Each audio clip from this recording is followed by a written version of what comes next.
ഞങ്ങളുടെ വീട്ടിലൊരു അഭയാർത്ഥി ഉണ്ട് കേട്ടോ. പുള്ളി വന്ന് സ്വന്തമായിട്ടൊരു വീടൊക്കെ ഞങ്ങളുടെ കൂട്ടത്തിൽ നിന്ന് വന്ന് വെച്ചു, അവിടെ താമസം തുടങ്ങി. എന്നെ കാണുമ്പോൾ എപ്പോഴും എൻ്റെ കയ്യിലോട്ട് നോക്കും, എന്തെങ്കിലും കൊണ്ടുവന്നിട്ടുണ്ടോ എന്ന് അറിയാനായിട്ട്.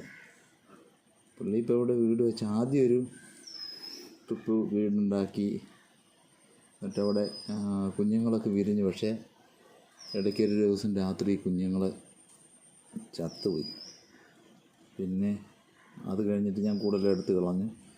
ഇപ്പോൾ കളഞ്ഞിട്ട് 10-20 ദിവസമായിട്ടുണ്ടാവും. പിന്നെ രണ്ടാമത് വന്നിട്ട് കൂടുണ്ടാക്കി മുട്ടയിട്ട് ഇവിടെ പൊരുന്നിരിക്കുക. അപ്പോൾ 5-6 ദിവസമായി. ആദ്യം ഞാനിങ്ങനെ തീറ്റ കൊടുക്കുമായിരുന്നു. ആദ്യം എൻ്റെ കൈക്കിട്ടൊക്കെ കൊത്താൻ വരുമായിരുന്നു. ഇപ്പോൾ എന്നെ കാണുമ്പോഴും എൻ്റെ കൈയിലോട്ട് നോക്കും എന്തെങ്കിലും ഉണ്ടോയെന്ന്. ഇന്ന് ഞാൻ കുറേ വെള്ളം എടുത്തുകൊണ്ട് കൊടുത്തു. ഇത് പഴമൊക്കെ എപ്പോഴും കൊടുക്കും, പിന്നെ റോസ്റ്റാപ്പഴം, തക്കാളി ഭയങ്കര ഇഷ്ടമാണ്. അതുപോലെ ഏത്തപ്പഴം, ഞാലിപ്പൂവമ്പഴമൊക്കെ കൊണ്ടുവരുമ്പോൾ ഒരു പീസ് എടുത്ത് ഞാൻ ഇങ്ങനെ കൈ വെച്ച് കൊടുക്കും. എപ്പോഴും അത് കഴിക്കും. കഴിച്ചിട്ട് ഇന്ന് ഞാൻ കുറച്ച് വെള്ളം എടുത്ത് കൊടുത്തു, ഒരു കപ്പിനകത്ത് വെള്ളം കൊണ്ടു കഴിഞ്ഞപ്പോഴത്തേനും മടുക്കുന്ന കുറേ അങ്ങ് കുടിച്ചു. എന്നിട്ട് പിന്നെ കുറച്ച് നേരം ഇങ്ങനെ ആശ്വസിച്ചിങ്ങനെ ഇരിക്കാം. അപ്പം ഞാൻ വിചാരിച്ച് കഴിഞ്ഞെന്ന് വിചാരിച്ചു. ഞാൻ വെള്ളം അങ്ങോട്ട് എടുത്തു കഴിഞ്ഞപ്പോഴത്തേനും ചാടി അങ്ങ് എഴുന്നേറ്റ് വെള്ളത്തിന് നേരം ഓടി വരിക.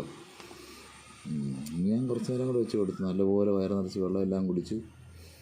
അങ്ങനെ ഒരു സുന്ദരി ഞങ്ങളുടെ വീട്ടിൽ വന്ന് വേറൊരു വീട് വെച്ച് പുള്ളിക്കാരത്തി തന്നെ അടുത്ത തലമുറയ്ക്ക് ജന്മമൊക്കെ കൊടുത്തുകൊണ്ടിരിക്കുന്ന സമയമാണ്.